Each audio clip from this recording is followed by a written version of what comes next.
Muy buenas tardes amigos, hoy les traemos tres noticias muy pero muy importantes de la Argentina, España y Estados Unidos. Estamos hablando del destino del ministro de Economía Sergio Massa, del actual presidente de gobierno de España y al parecer por muy poco, Pedro Sánchez, y finalmente de una denunciante crucial del actual mandatario de los Estados Unidos, Joe Biden. Así que invitados a darle like al informe de hoy, a mirarlo hasta el último momento que realmente valdrá la pena. Y si quieren y pueden, a contribuir desde tan solo $2 mensuales a través de la opción unirte de YouTube, Patreon, Bitcoin o Mercado Pago.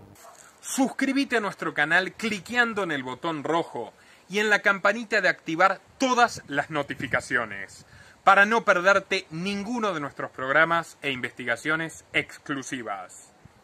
Ya hace 3 días, el diario izquierdista Página 12, históricamente vinculado a la causa política de Cristina Kirchner, aunque al parecer han tenido algunas desavenencias entre sus actuales propietarios, el sindicato de porteros y la expresidenta, informaba en su contratapa de que Sergio Massa encabezaría una lista de candidatos a senadores y el elegido para representar al peronismo en las elecciones presidenciales de este año es Guado de Pedro, el todavía desconocido ministro del Interior. Digo desconocido porque apenas un 30% de la sociedad argentina admite haber oído alguna vez hablar de él. Y según las encuestas que encargó el propio partido, solo un 8% inclina su preferencia hacia Guado. Aunque ese porcentaje se duplica si se lo presenta como Guado de Pedro, candidato de Cristina Kirchner. Sin embargo, más allá de la contratapa de Página 12, interpretada como una operación desde sectores del masismo y desde la cámpora, el periodista Ignacio Fidanza, director del portal La Política Online, confirma esta versión de los hechos, titulando: Massa no es candidato, pero está en la negociación. El ministro por ahora se corrió de la discusión de la candidatura presidencial, pero no de la negociación política. El guiño de Cristina Guado, Máximo y la candidatura de Axel. El peronismo tiene una atracción conocida por el caos, pero este cierre de listas está superando sus versiones más extravagantes. Mientras en Buenos Aires parecen acelerarse las definiciones, en la otra punta del mundo, dos de sus protagonistas mantienen en Shanghái una agenda rutinaria de encuentros de gestión, como si las elecciones fuesen el año que viene. Pero esto es la superficie. Sergio Massa y Máximo Kirchner se apegan a su agenda en esta increíble ciudad, de una potencia arquitectónica que no tiene nada que envidiarle a Chicago. Mientras los chats con VPN para penetrar la muralla digital del Partido Comunista Chino estallan con las noticias de la arremetida final de Guado de Pedro para quedarse con la candidatura presidencial del peronismo. Con un guiño muy evidente de Cristina Kirchner, hay que reconocerle al ministro la audacia. En el atrio vidriado del Hotel Westin del Bund de Shanghái se observan dos grupos muy definidos pero de excelente convivencia. Por un lado está Massa con sus funcionarios y por el otro Máximo con Paula Penacha y un puñado de camporistas. El presidente de NARS, Agustín Jerez, es un camporista anfibio que transita entre los dos grupos, como Cecilia Moró lo hace desde el masismo. Y se destaca la presencia política de Juan Manuel Olmos, que le suma a estas dimensiones su diálogo con Alberto. Massa hoy está corrido de la discusión de la candidatura presidencial. Ya se lo insinuó a Cristina en un encuentro clave en el Senado semanas atrás. No sé si es bueno que sea el candidato ahora, por el tema de la economía. Parece haber optado por jerarquizar su rol de garante de la precaria estabilidad del gobierno desde su gestión en el ministerio. Y cuenta los millones que suma de reservas ahora en China con la concentración del que se sabe justito de efectivo. Su relación con Alberto Fernández está en el peor momento. Cristina habilitó entonces a Guado a desplegar un empujón final. Por eso los hijos de la generación diezmada, el video, los carteles, el encuentro en el Senado y la tapa de Página 12. Pero eso no significa que ya está todo listo. Sería una sorpresa que esta vez no haya sorpresa y Cristina termine haciendo lo que efectivamente se filtró. ¿Por qué me llama la atención el artículo de Fidanza? Bueno, porque Fidanza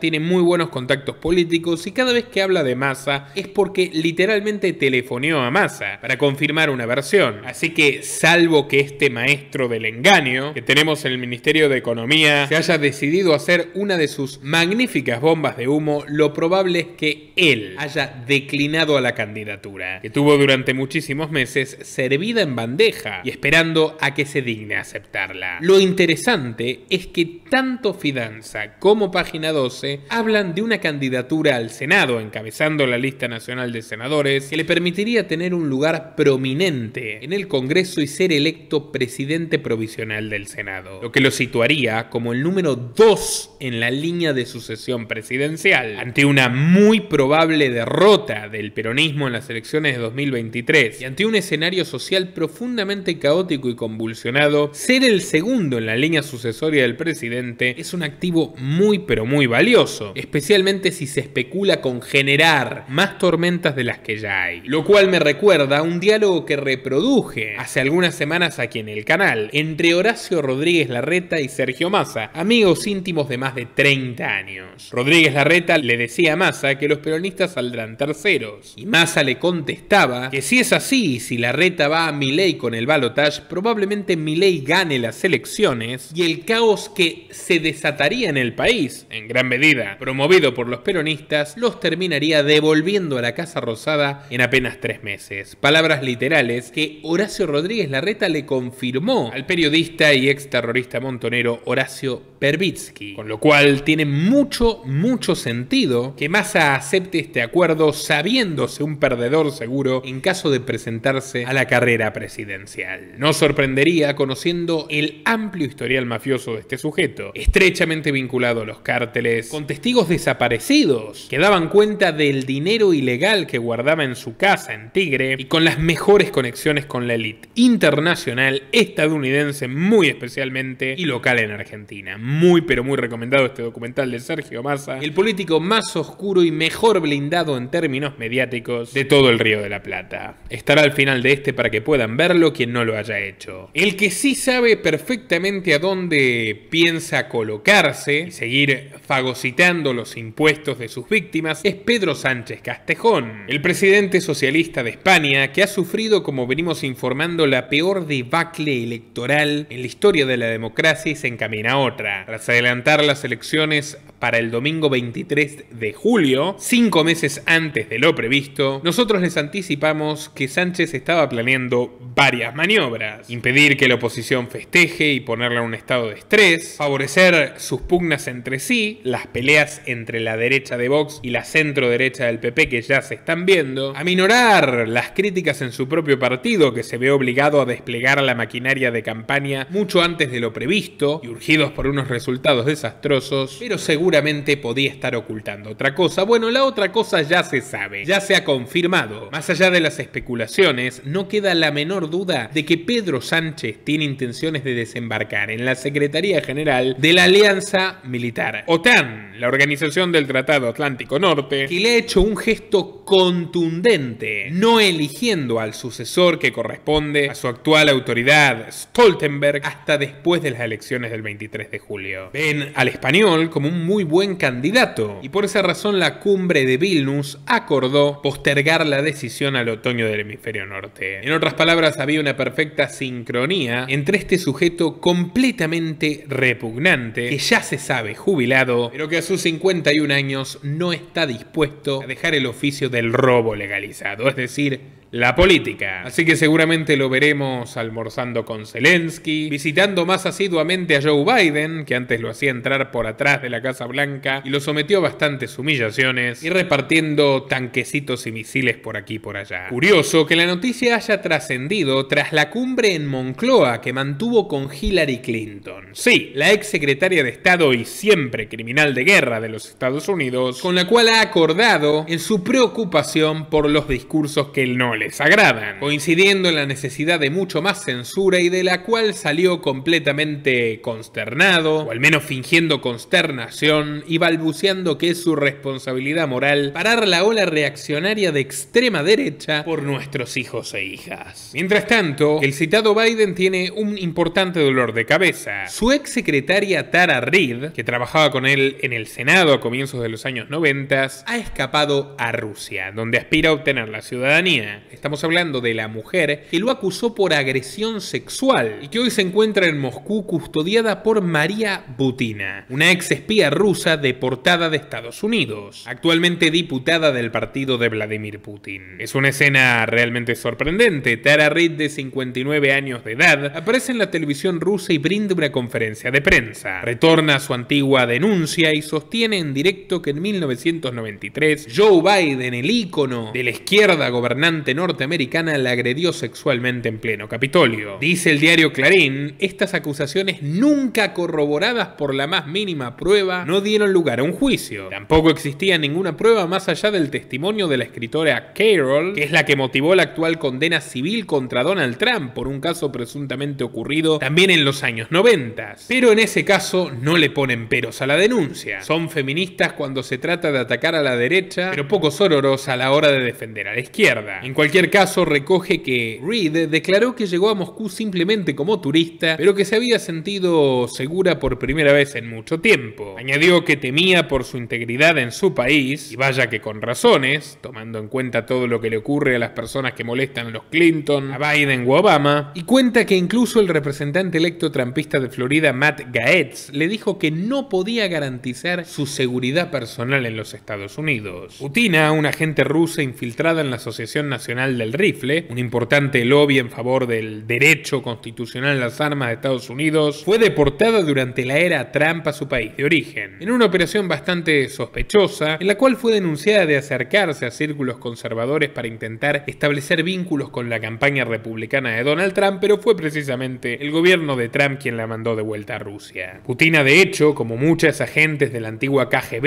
y de la actual FSB, predecesora creada y dirigida por el propio Vladimir Putin, utilizó el sexo, por ejemplo, para influir en sus conexiones, escalando entre las figuras más poderosas e influyentes de la Asociación Nacional del Rifle. La dupla Butina-Reid en la televisión rusa suena a retórica caída del Kremlin. Reid, que fue prácticamente invisibilizada por los medios progres cuando habló de este supuesto abuso ocurrido 27 años antes de aquel año de las elecciones de 2020, dijo que cuando se encontraba a solas con Biden en los pasillos del Congreso, el entonces senador la puso contra la pared y procedió al acto impropio. Se respaldaba en diversos testimonios que dan cuenta del cambio de conducta que operó en Biden a finales de los años 80, concretamente en el 87, cuando tras ser descubrido plagiando numerosos discursos de políticos ingleses, su precandidatura presidencial demócrata fue dada de baja y él sufrió un doble ataque cerebral, luego de lo cual dejó su carácter afable y amistoso y comenzó a ser víctima de ataques de ira y denunciado por maltratos y exabruptos por numerosos empleados legislativos. Pero en cualquier caso, Biden negó las acusaciones y sostuvo que no existía ninguna queja de Reid en los archivos nacionales. Aunque la actual amenaza es que se pueda ampliar información sobre lo ocurrido con la ayuda del servicio de espionaje de la potencia extranjera. Aprovecho para invitarlos a visitar mi documental sobre Daniel Ortega, un dictador al que protegen, qué casualidad,